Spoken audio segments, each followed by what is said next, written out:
All right, guys, we're still talking about methods. Um, Real quick, I forgot to do this on the last video. When you're naming a method, you basically use the same rules as you would with a variable. Um, the only thing I want to point out, other than that you're following those same rules, is that whenever you name a method, it should really be an action word. It should describe the action being taken.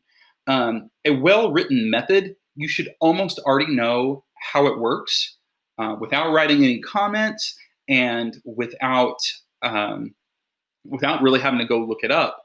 That doesn't mean that you won't have to do that, but it should be very clear from the name what it does. So keep that in mind. Now I want to hop back up to our header for these variables, or sorry, for these methods. So public, okay, we pretty much always want our methods to be public. And then static, we're not going to talk about yet, but I want to talk a little bit about return type. Now, earlier we had methods that were void. They did not return anything. But now we're going to have methods that do return something.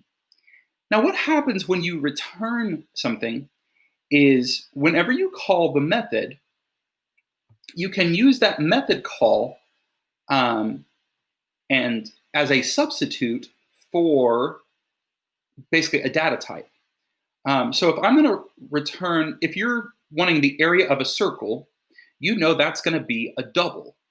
So what you say is, I'm going to return this double. So anytime where you wanted that area of the circle, what I'm going to do instead is I'm going to call this method and give you this double. Now what you do with that double at that point is up to you. You can print it, you can save it, you can use it as part of a calculation, but in and of itself, the method may not do anything. All it does is it returns to you this value that you can use. Same thing, if you had something that returned a string, you could print that string, you could add it to another string. There's all sorts of different stuff that you could do with it. So let's look at a method that returns something. So here's one that doesn't. Okay, all it does is does a thing. It prints something. But look at this. Public static double average. So we're just returning the average of 3 doubles. So we add the 3 doubles together, we divide by 3, and then we do this thing called return. We didn't print, we just return it to the user. And what it does is, after you call average, it says, here you go, do with it what you want. So whenever I call brag, it's going to print, because that's what it's supposed to do. It's supposed to print. Whenever I call this, it's going to look like nothing happened. Because all I did, I said, here you go, here's an average.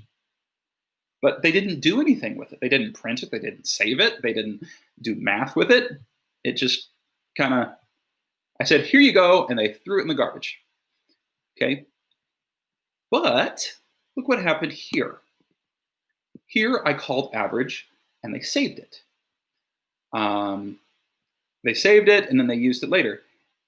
Here I called average in the middle of a print statement. Okay, the average is, here you go, here's the average. And they used it right there. So that's what methods with a return type do.